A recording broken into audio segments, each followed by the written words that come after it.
Hey guys, it's Becca. I'm here today to do my A to Z book project update number uno. I'm just in a different position in my room. This is actually my office where I work. Well, the whole room is my office, but this is literally my desk where I work.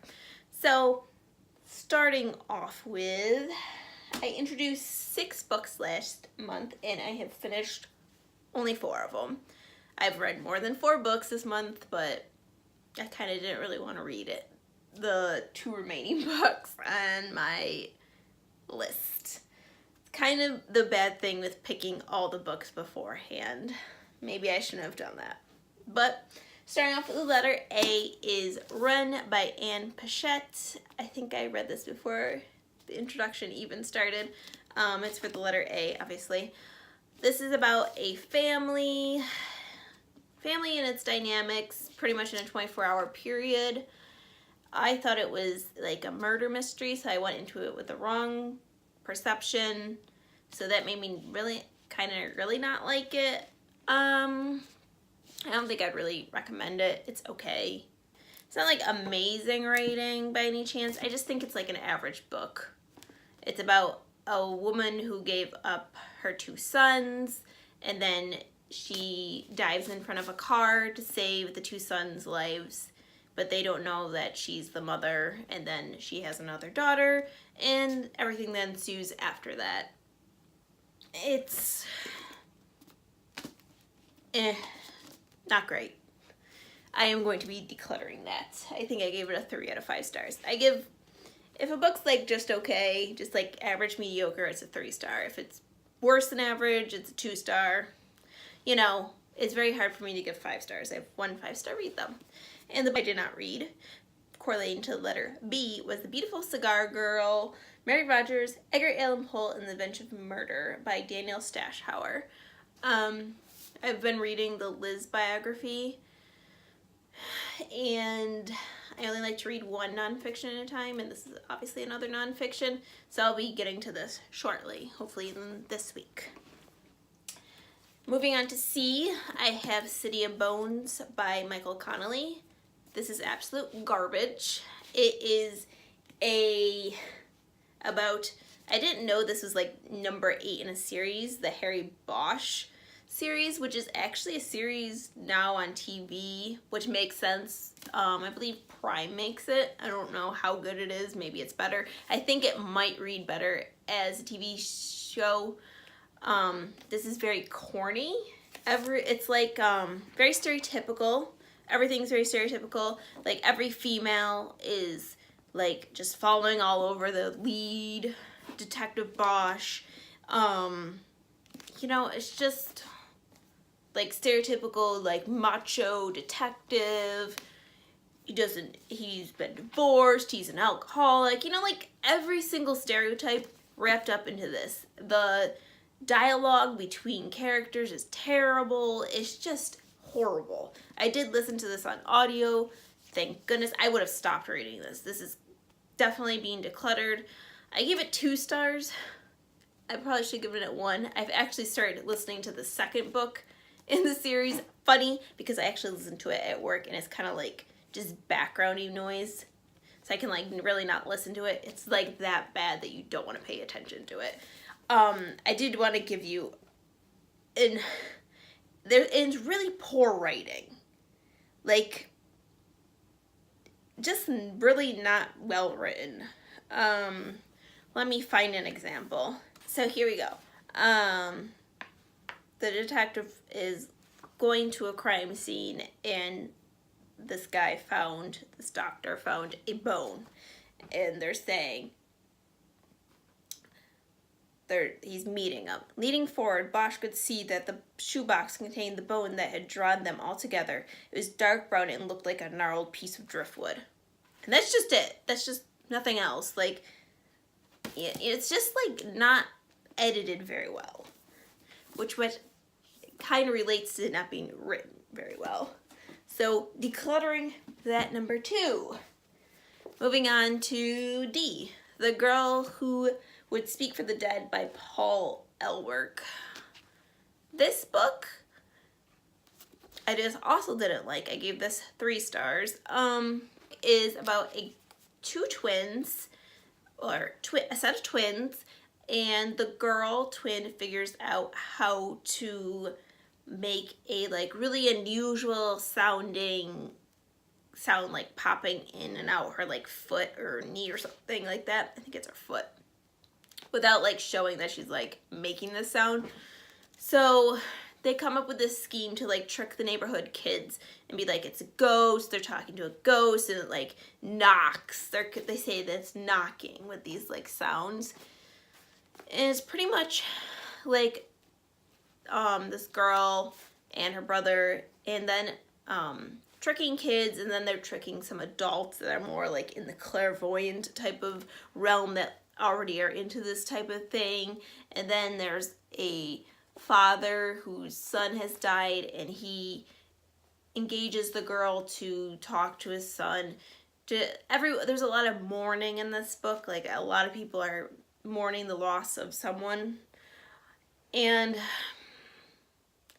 that's pretty much the whole premise of the book, and it kind of just like keeps going on from there. I gave this 3 stars. The writing was good. Like, Paul Elwork can write really well, very descriptively, really engross you in the scene. However, the story, it feels like he's not really into the story. It's just like nothing, like it does connect, but it's like he doesn't connect through it. I would be willing to see what else he has written, because he can really write. So I'm also decluttering this book. If I am not going to read a book again, I will not keep it. So the book that has held me up this whole month is Liz by C. David Heymann. This book is awful. Can you imagine making Elizabeth Taylor boring? Because this is what this book manages to do. I have a few notes on this book about the author that I'll share when I finish the book next month. But it's like he just relays the facts. There's no like connecting, no like making it interesting.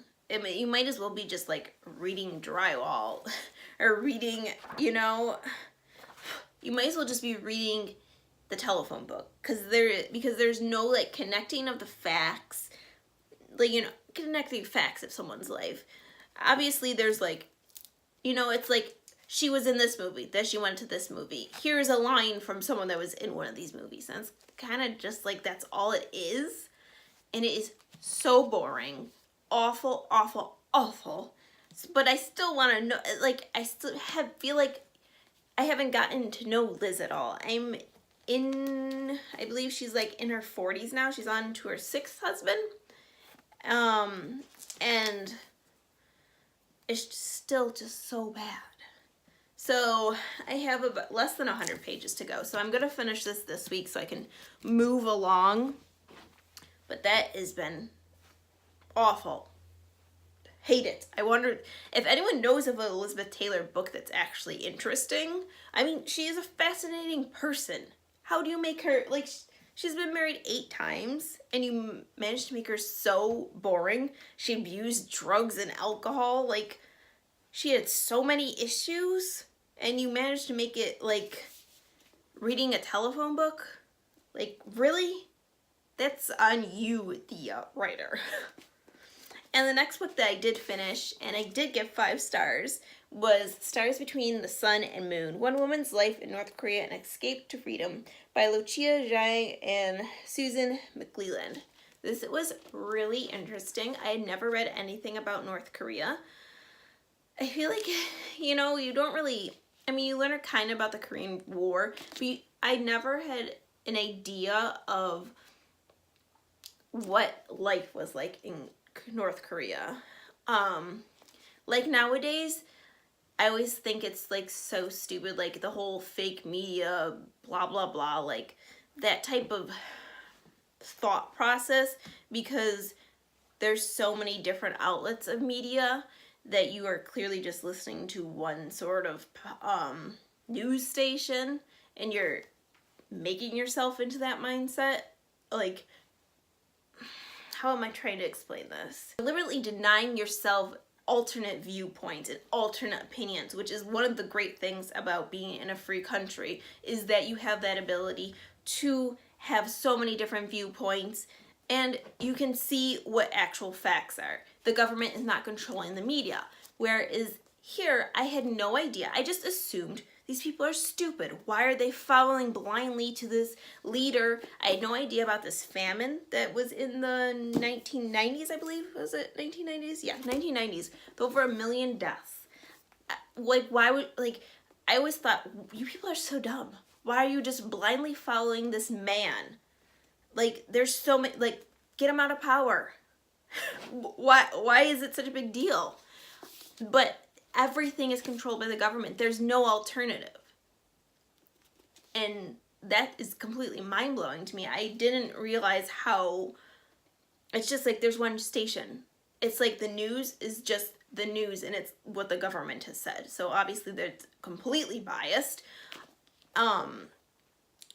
But besides that point, but that's really what blew my mind the most, like the most realization, besides the fact that her life was horrible. She is raped. She had to give up her kid, her child, by her mother. Like, her child was sold, actually, by her mother and her husband. It was just horrific, her life. Obviously, she escaped her freedom. She's living in Canada now. I just could not believe everything that they went through. Some of these things, it was disgusting. It was very, very hard to get through. I'm going to see if my mom wants to read this.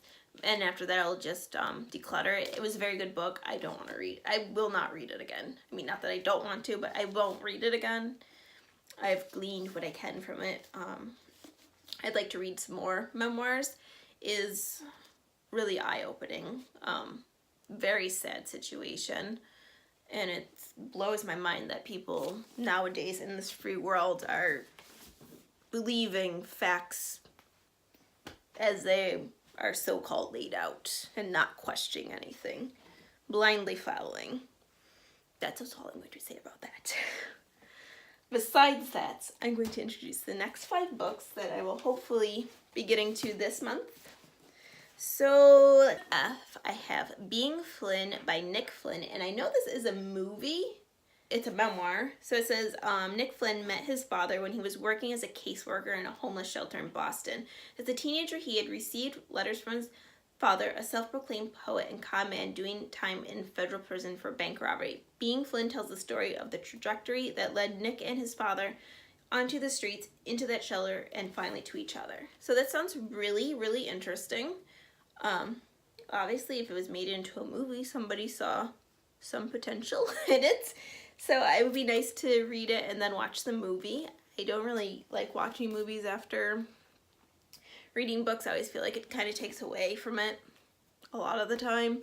A lot of times it's not done as well, but hopefully that's good. So that will be an interesting one. And for the letter G, I have The Magicians by Liv Grossman, which I know is a TV show now.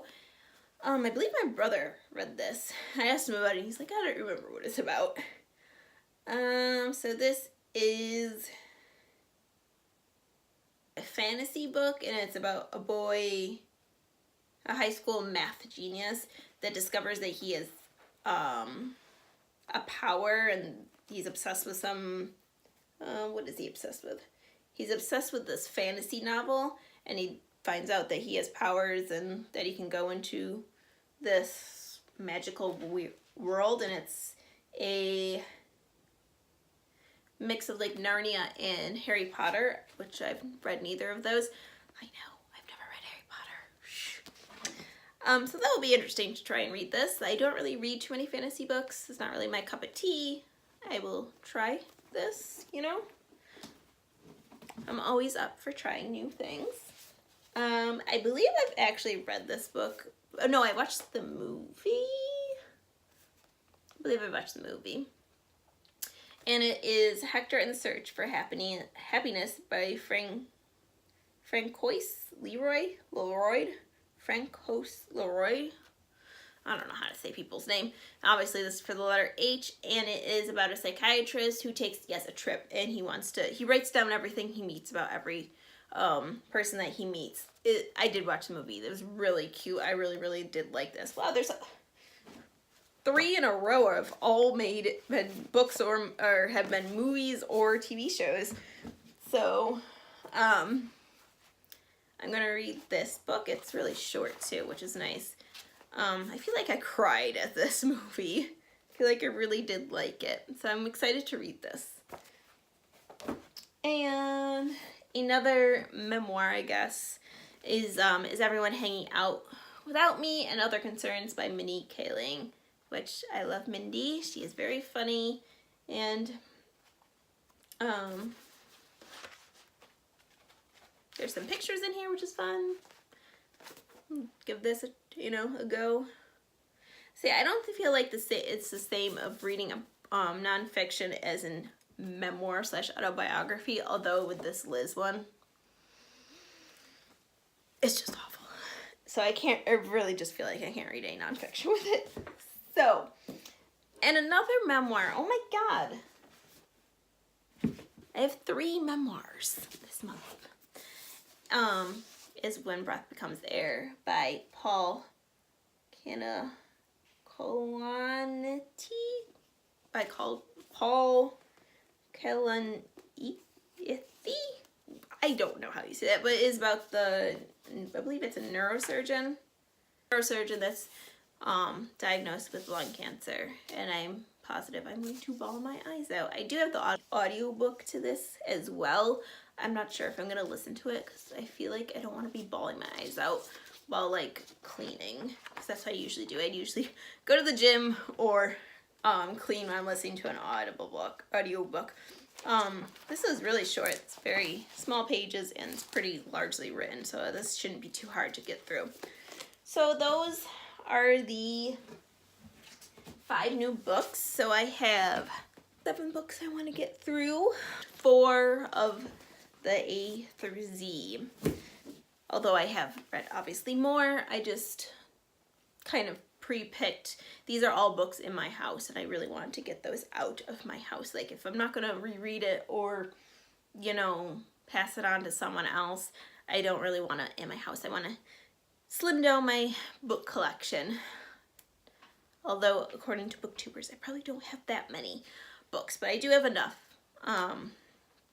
But anyways, I am hoping to get through all 7 of those books in the month of March. I've been on a reading frenzy. I just discovered Libby, the app Libby. It's linked through my library. I know that all different libraries have different listening apps, but you can get a book for like a week and listen to it, and if nobody wants it, you can obviously renew it.